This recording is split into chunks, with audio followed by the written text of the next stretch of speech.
Laboratory aide arestado sa extortion sa Chinese General Hospital.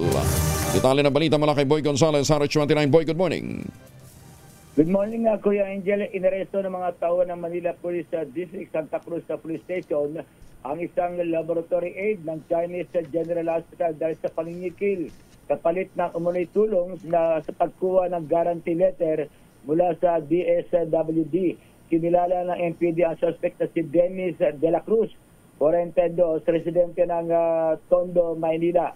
Ayon sa ulat ng pulis, inalok umano ng suspect na si Ryan Isales, 45 anyos, ama ng pasyenteng si Rowena, na tutulungan siyang makakuha ng guarantee letter mula sa DSWD na nagkakalaga ng 150,000 pesos kapalit ng 30,000 pesos. Sumingi ng tulong si Isales sa pamunuan ng ospital na agad naman nakipag-ugnayan sa mga tao ng Manila Police District.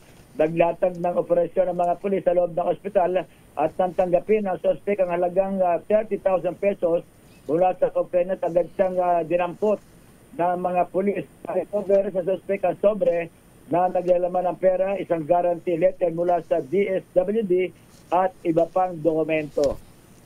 Ito si Boy Gonzales para sa DCRS, una sa Pilipinas, una sa Pilipino. Maraming salamat, Boy.